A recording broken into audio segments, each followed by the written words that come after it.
ஆப்கி அதாலத்துல பிரபலமான singer composer Adnan சாமி மீது உள்ள அடுத்த குற்றச்சாட்டு. இவர் 1ஆம் நம்பர் சோம்பேறி.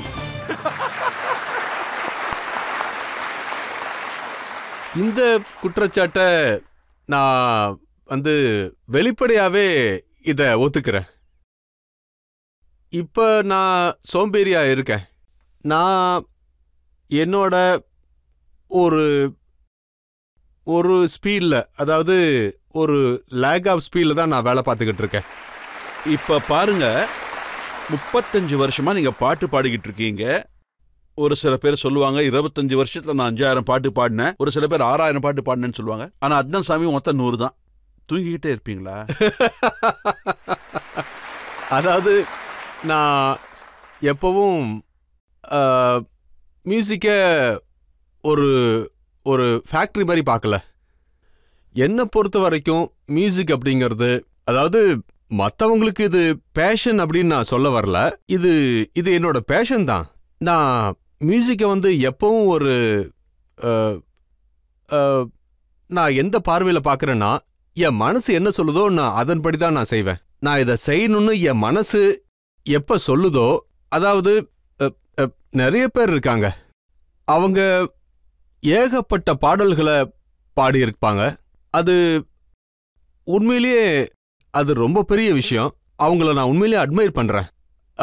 நான் ரொம்ப டிஃபரெண்டான ஆளு. அதாவது எனக்கு உங்களை பத்தி தெரிய வந்தது என்னன்னா, உங்களுக்கு பாட்டுல எந்த அளவுக்கு பேஷன் இருக்கோ அதை விட அதிகமா சாப்பாட்டுல தான் இருக்குன்னு. நீங்க எந்த அளவுக்கு அதிகமா பாட்டு பாடி இருக்கீங்களோ அதுக்கு போட்டியா ஏகப்பட்ட சாப்பாடு சாப்பிட்டீங்க.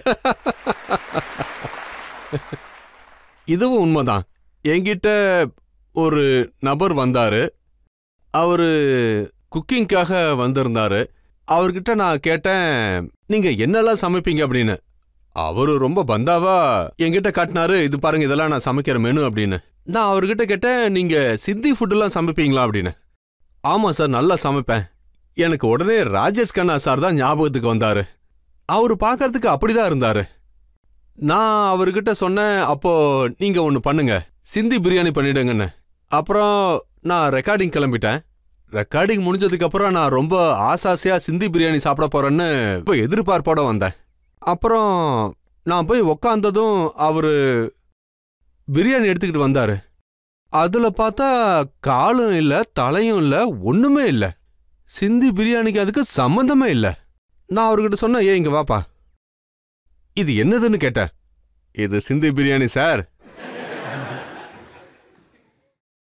அப்ப பாத்தீங்கன்னா என்னோட வெயிட் 230 கிலோ இருந்தது. அப்படிதான் வெயிட்டா இருக்கணும்.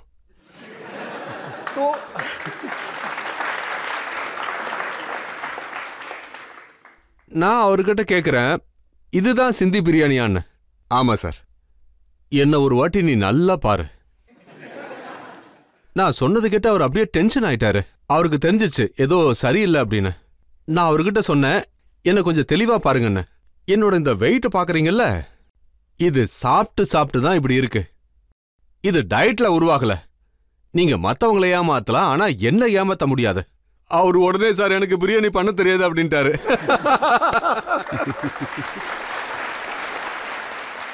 உங்களோட அந்த 230 கிலோ வெயிட்டு நீங்க சாப்பிட்டு தான் அப்படி குண்டாயிட்டீங்களா, இல்ல குண்டா இருந்ததுனால தான் அவ்வளவு சாப்பிட்டீங்களா? நிறைய பேர் என்கிட்ட கேட்பாங்க, அதாவது சில நேரங்களில் சர்க்காஸ்டிக்லி, உங்க ஹெல்த் ரகசியம் என்னன்னு சொல்லுங்கம்பாங்க. நான் பயங்கரமா சாப்பிடுவேன்னு சொல்லுவேன். எனக்கு அது ரொம்ப பிடிக்கும்னு சொல்லுவேன். அதை நான் ரொம்ப பெருமையாவே சொல்லுவேன். ஆனா உண்மை என்னன்னா, நான் எனக்கு சாப்பாடுனா உயிர்னு தான் சொல்லுவேன். எனக்கு வெயிட்டு ரொம்ப அதிகமாச்சு. அப்பப்ப ஃபேமிலி டெண்டன்சி கூட ஏற்படும். அதாவது என்னோட அம்மா என்கிட்ட பஞ்சாபில சொல்லுவாங்க, அதாவது அதுதான் உண்மை. நான் கொஞ்சமா சாப்பிட்டாலும் என்னோட வெயிட் அதிகமாயிடும், கண்டிப்பா அதிகமாயிடும். இன்னும் சில பேர் எவ்வளவு சாப்பிட்டாலும் அவங்களுக்கு வெயிட்டே ஏறாது. அப்போ உங்க சோம்பேறித்தனத்துக்கான காரணம், அதாவது குண்டா இருந்தனால தான் சோம்பேறியா இருந்தீங்களா, இல்ல சோம்பேறியா இருந்தனால தான் குண்டா ஆனீங்களா? ரெண்டும். ஆக்சுவலி ஜோக்ஸ் அப்பார்ட், நான் 230 கிலோ வரைக்கும் போனது ரொம்ப சீரியஸான அதாவது நான் ரொம்ப சீரியஸான ஸ்டேஜுக்கு வந்துட்டேன். அப்போ என்னோட அப்பா அவர் ஒரு cancer patient. He was suffered from one of the deadliest cancer, which was cancer of pancreas. And அப்போ நாங்கள் லண்டனில் இருந்தோம். நான் அப்பா கிட்ட சொன்னேன், நாங்கள் இங்கே இருக்கிறதுனால நீங்கள் செக்கப் பண்ணிக்கோங்கன்னு சொன்னேன். அவருக்கு ஆப்ரேஷனும் நடந்தது இந்த விஷயமா கிராம்வெல் ஹாஸ்பிட்டலில். அங்கே செக்கப் பண்ணிக்கன்னு சொன்னப்போ அவர் ஒரு கண்டிஷன் போட்டார். நான் ஒரு விஷயம் சொல்கிறேன், நீ உன்னை செக்கப் பண்ணதான் நான் பண்ணுவேன் அப்படின்னாரு. அப்போ அவருக்காக சரி ஓகே நான் பண்ணிக்கிறேன்னு சொன்னேன். நான் செக்கப் பண்ணும்போது அப்போ நான் ரிசல்ட் வந்தது. அங்கிருந்த டாக்டர்ஸ் எல்லாம் என்ன சொல்றது, அன்பு பாசத்தோடலாம் எதுவும் சொல்ல மாட்டாங்க. எது வந்தாலும் டப்புன்னு மூஞ்சில் அடிச்ச மாதிரி சொல்லிடுவாங்க. நமக்கு மென்மையா பொறுமையா எடுத்து சொல்ற மாதிரி அங்க அவங்க எதுவுமே பண்ண மாட்டாங்க. அப்புறம் அவங்க எதையும் மறைக்க முயற்சி பண்ண மாட்டாங்க. ஆனா நம்ம டாக்டர்ஸ் பொறுமையா எடுத்து சொல்லுவாங்க. ரொம்ப நேரம் கழிச்சு தான் கேன்சர் இருக்கிறதையே சொல்லுவாங்க. உண்மைதான். ஆனா அங்க இருக்கிற டாக்டர்ஸ் பட்டுன்னு ஆமா, அவங்க என்ன சொல்லுவாங்கன்னா, நீங்க இப்ப கொஞ்சம் ஹெல்தி ஆயிட்டீங்க. நாங்க இப்படி சொல்றோன்னு நீங்க ஒன்னும் ஃபீல் பண்ணல. அவங்க இந்த மாதிரிதான் கொஞ்சம் பாசமா அன்பா நாம பயப்படக்கூடாது ஃபீல் பண்ணக்கூடாதுன்னு சொல்லுவாங்க.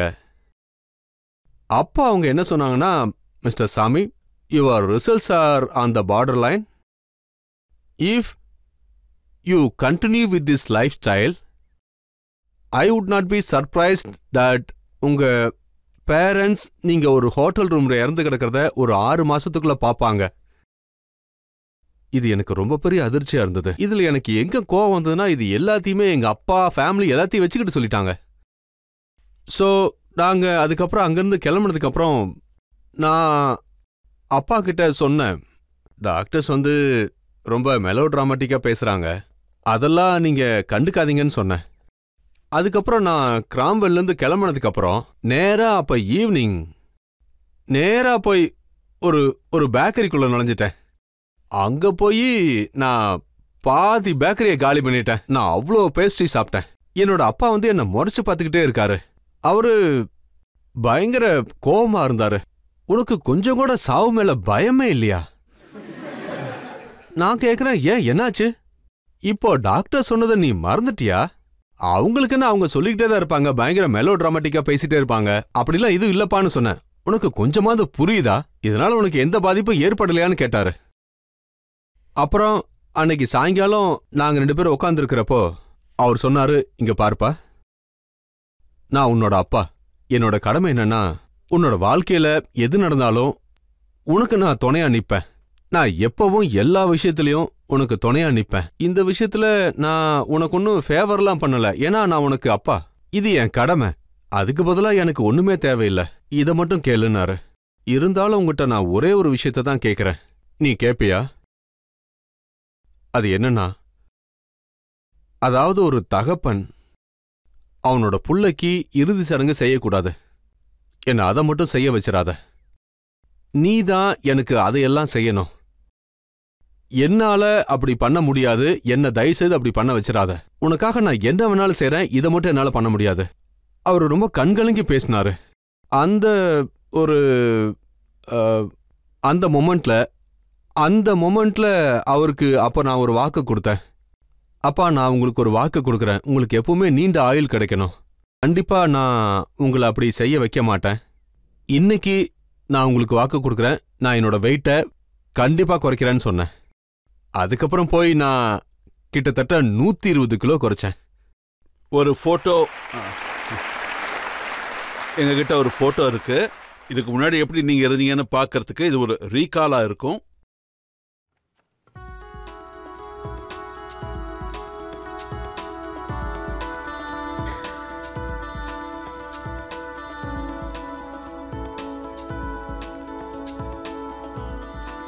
நீங்க அவ்வளவு குண்டா இருந்தபோது ட்ரெஸ் எல்லாம் எப்படி தைப்பீங்க? டெய்லர் எப்படி அளவெல்லாம் எடுப்பாரு? என்னோட சோல்டரை வச்சு. அது ஒரு சுவாரஸ்யமான கதை. முன்னாடிலாம் ஒரே ஒரு டெய்லர் தான் வந்துகிட்டு இருந்தாரு. அவரு என்ன அளவெடுக்கும்போது இப்படி இழுக்கும்போது அந்த அஹ், அந்த அந்த டேப் வந்து பாதியிலேயே முடிஞ்சு போயிடும். அதுக்கப்புறமா அவரு கூட அசிஸ்டன்ட் ஒருத்தரை கூட்டிட்டு வருவாரு. அவரு வந்து எங்க முடிஞ்சதோ அங்கிருந்து ஆரம்பிப்பாரு. அங்க அங்க முடிஞ்ச இடத்துல வை அப்படின்னு சொல்லி இப்படி அளந்துக்கிட்டு வருவாங்க. ஸோ அப்படி முடியிற இடத்துல இருந்து வந்து எனக்கு அளவெடுப்பாங்க. அதோட விட மாட்டாங்க, அவங்க இன்னொரு விஷயமும் பண்ணுவாங்க. சார் நீங்க கொஞ்சம் குறைஞ்சிருக்கீங்கம்பாங்க. இந்த மாதிரி தான் எனக்கு அளவெடுப்பாங்க. நீங்க பாத்தீங்கன்னா எனக்கு அந்த டைம்ல என்னோட வேஸ்ட் வந்து அந்த டைம்ல மேக்சிமம் 81 இருந்தது. கைத்தட்டுங்க. So 81 waist, 220 kilo weight. அப்ப படுக்கிறதுக்கும் பெட்டை தனியா ரெடி பண்ணீங்களா? இல்ல, அது வந்து உங்களுக்கு தெரியுமா, பல வருஷங்கள் வரைக்கும், அதாவது பல வருஷமா என்னால நிம்மதியா படுத்து தூங்க கூட முடியாது. ஏன்னா என்னோட வெயிட் எந்த அளவுக்கு அதிகமா இருந்ததுன்னா, நான் வந்து படுத்தேன்னா இங்க வந்து ஃபேட் இருக்கும். அது வந்து என்னோட லங்ஸ கிராவிட்டியால அப்படியே போட்டு அழுத்தம். என்னால மூச்சு கூட விட முடியாது. அதனால நான் எப்பவும் உக்காந்துக்கிட்டே தான் தூங்குவேன். ரொம்ப வருஷமா அந்த விஷயத்தினால ஏகப்பட்ட காம்ப்ளிகேஷன்ஸ். அதுக்கப்புறம் பாத்தீங்கன்னா எனக்கு இங்க வாட்டர் ரிடக்ஷன் ஆரம்பிச்சிருச்சு. ஒருவேளை நான் ஃப்ளைட்ல ரொம்ப லாங்கா டிராவல் பண்றேன் அப்படின்னா, அப்போ என்ன ஆகுன்னு நீங்க பாத்தீங்கன்னா என்னோட கால்கள்ல தண்ணி அப்படியே நிறைய கோத்துக்கும். எனக்கு எந்த அளவுக்கு வாட்டர் ரிடக்ஷன் இருந்ததுன்னா, எனக்கு அப்போ பாத்தீங்கன்னா லிம்போடிமா ஆயிடுச்சு. ரொம்ப ரொம்ப கஷ்டப்பட்டிருக்கேன். நீங்க நிறைய ஷோஸ் பண்ணிருக்கீங்க. ஷோஸ் பண்ண போகும்போதெல்லாம் நீங்க வண்டியிலலாம் போய் உட்காரணும், உள்ளே ஏறணும், இறங்கணும். அதை நான் உங்களுக்கு எல்லாத்தையும் டீட்டெயிலாவே சொல்றேன். இத நான் பப்ளிக் இருந்து எல்லாத்தையும் மறைச்சு வச்சிருந்தேன். நான் வந்து எந்த மாதிரியான நிலைமைக்கு ஆளாயிட்டேன்னா, அதாவது நான் ஒரு ஒரு 2 அடி இப்படி எடுத்து முன்னாடி வச்சேன் அப்படின்னா எனக்கு உடனே எனக்கு மூச்சு திணறல் ஆரம்பிச்சிடும். ஒருவேளை நான் ஸ்டேஜுக்கு போறதுக்கு முன்னாடி நான் ஸ்டேஜில் போய் நிக்கணும்னா பக்கத்துல போனதும் நான் ஒரு 5 நிமிஷம் உட்காந்து தான் ஆகணும் என்னோட மூச்சை சரி பண்றதுக்கு.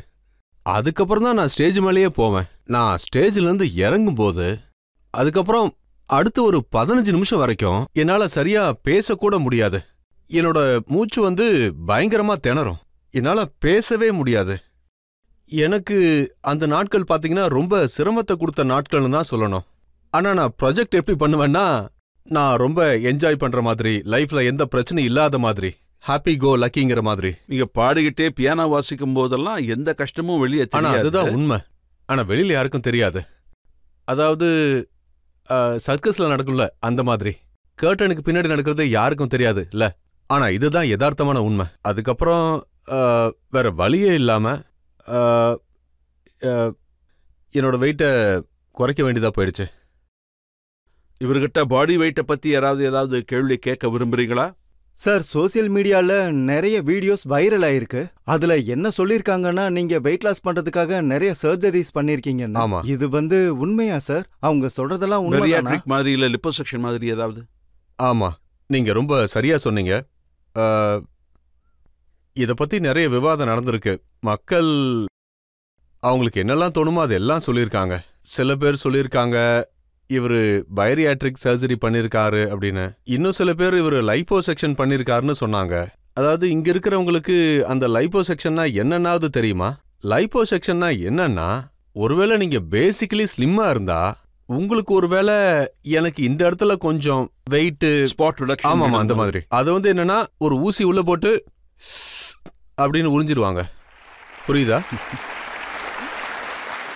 ஆனா நான் 230 கிலோ இருந்தேன். எனக்கு வேக்யூம் கிளீனர் தான் தேவைப்பட்டுச்சு. அதை வச்சுதான் உறிஞ்சி உள்ள இருக்கிறத எடுக்கணும். அதனால லைப்போசெக்ஷன் அப்படிங்கிறது எனக்கு கண்டிப்பா வாய்ப்பே இல்லை. பேரியாட்ரிக் சர்ஜரியும் நான் கண்டிப்பா பண்ணவே இல்லை. எனக்கு கண்டிப்பா ஒரு நல்ல ஒரு நியூட்ரிஷன் இருந்தாங்க. அவங்க எனக்கு கிடைச்சாங்க. அவங்க ஹியூஸ்டன்ல இருந்தாங்க. அவங்க எனக்கு உண்மையிலேயே ரொம்ப அற்புதமான ஒரு டயட் சார்ட்டை ரெடி பண்ணி கொடுத்தாங்க. அது வந்து it was a high protein diet. No bread, no rice, no sugar, no oil, no alcohol. இப்படி அது ஒரு ஹை புரோட்டீன் டயட். அதை நான் ஃபாலோ பண்ண ஆரம்பித்தேன். அப்புறம் கொஞ்சம் கொஞ்சமாக என்னோட வெயிட் குறைய ஆரம்பிச்சது. அந்த செஷன் பார்த்தீங்கன்னா எனக்கு இப்போவும் ஞாபகத்தில் இருக்கு. நான் ஆரம்பிச்சப்போ எனக்கு அது நல்ல ஞாபகத்தில் இருக்கு. ஏன்னா ஆரம்பத்தில் வந்து முதல்ல நம்ம வெயிட் வந்து தண்ணியில தான் வெளியேறும். நம்ம பாடியிலேருந்து தண்ணி நிறைய வெளியில போகும். அது நமக்கு ஒரு என்கரேஜ்மெண்ட்டாக தான் இருக்கும். நான் ஆரம்பிச்ச முதல் மாசத்திலேயே 20 கிலோ குறைஞ்சிருச்சு. அப்புறம் நான் ரொம்ப சந்தோஷப்பட்டேன். அப்புறம் ஒரு நாள் நான் ஹியூஸ்டன்ல ஒரு ஷாப்பிங் மால் போயிருந்தேன். அங்கே ஒரு டிஷர்ட்டை பார்த்தேன். அது ஒரு எக்ஸல் டிஷர்ட். ஆனா அப்ப நான் எந்த அளவுக்கு வெயிட்ல இருந்தேன்னா 9XL இருந்தேன். எனக்கு சின்ன விஷயம்லாம் சுத்தமா பிடிக்காது. அப்ப நான் 9XL இருந்தேன். அங்க ஒரு டிஷர்ட்டை பார்க்கறேன். எனக்கு அது ரொம்ப பிடிச்சிருந்தது. அது வந்து எக்ஸல். நான் அதை வந்து அப்படியே பார்த்துக்கிட்டே இருந்தேன். என்னோட அம்மா கூட இருந்தாங்க. அப்போ அவங்க சொல்றாங்க, இது ரொம்ப நல்லா இருக்கு. இது யாருக்கு? நான் சொல்றேன், அம்மா இது எனக்கு. இங்க பாருப்பா, நீ வெயிட்டை குறைச்சிக்கிட்டு இருக்கேன்னு எனக்கு தெரியும். ஆனா இப்போ இந்த டிஷர்ட் இருக்குல்ல, இதுல இப்போ உன் கை கூட உள்ள போகாதுன்னு சொன்னாங்க. ஆனா நான் அம்மா கிட்ட சொன்னேன், ரொம்ப பிடிவாதமா சொன்னேன். அம்மா, நான் இந்த டிஷர்ட்டை இப்ப வாங்கி நான் என்கிட்டயே வச்சுக்கிறேன். ஏன்னா ஒரு நாள் நான் இந்த டிஷர்ட்டை கண்டிப்பா போடுவேன்னு சொன்னேன். நான் அந்த டிஷர்ட்டை வாங்கிட்டேன். எங்க அம்மா நினைச்சிருப்பாங்க, இவன் இவ்வளவு பிடிவாதமா இருக்கான் அப்படின்னு. ஏன்னா அதுக்கு முன்னாடி நான் டயட் ஆரம்பிச்சு பாதியிலேயே விட்டுருக்கேன். அதனாலதான். ஏன்னா அப்ப எந்த பிரயோஜனமும் ஏற்படல. அப்போ என்ன ஆகும்னா, எனக்கு ரொம்ப நாளைக்கு அப்புறம் எனக்கு வெயிட் குறைஞ்சுது அப்படின்னு எனக்கே ஃபீல் ஆச்சு. அப்படின்னா, அதாவது எனக்கு அப்படி தோணுச்சுன்னா, அப்போ நான் அந்த டிஷர்ட்டை ட்ரை பண்ணுவேன். எனக்கு நைட்டு 2-3 மணி அப்படிலாம் எனக்கு திடீர்னு தோணும். அதுக்கப்புறம் போட்டு பார்த்துட்டு, இல்ல இன்னும் குறையல, இன்னும் நான் ட்ரை பண்ணணும். அதுக்கப்புறம் ஒரு நாள் வந்தது. நான் அந்த டிஷர்ட்டை போட்டப்போ எனக்கு அது பர்ஃபெக்டா ஃபிட் ஆச்சு. எனக்கு தெரிஞ்சு அப்போ ஒரு ராத்திரி 3 மணி இருக்கும். அப்ப என்னோட அப்பாவுக்கு நான் ஃபோன் பண்ணேன். பயங்கரமா கத்திக்கிட்டு இருக்கேன். என்னோட அப்பா வந்து பயத்துல கேக்குறாரு, என்னப்பா என்னாச்சுன்னு. அப்பா, நான் ஒரு டிஷர்ட் எடுத்தல, அது எனக்கு ஃபிட்டா இருக்குப்பா அப்படின்னு. அவர் சொல்றாரு, அப்படியே வாழ்த்துக்கள்னு. அப்பா, அவருக்கு நான் இன்னொரு விஷயமும் சொல்றேன். என்னோட கை இருக்குல்ல, என்னோட இந்த கையில இருக்கிற நரம்புகள், இதுக்கு முன்னாடி அது சுத்தமா தெரியாது. அப்படியே ஏதோ பெரிய பன்னு மாதிரி தான் இருக்கும். இப்போ எனக்கு என்னோட நரம்புகளும் தெரியுதுன்னு சொன்னேன். அப்ப அவர் சொன்னாரு, சூப்பர், வெரி குட்னாரு. சோ நான் இந்த மாதிரி தான் என்னோட வெயிட்டை குறைச்சேன். ரொம்ப கஷ்டப்பட்டு குறைச்சிருக்கேன். There is no shortcut in life, you know.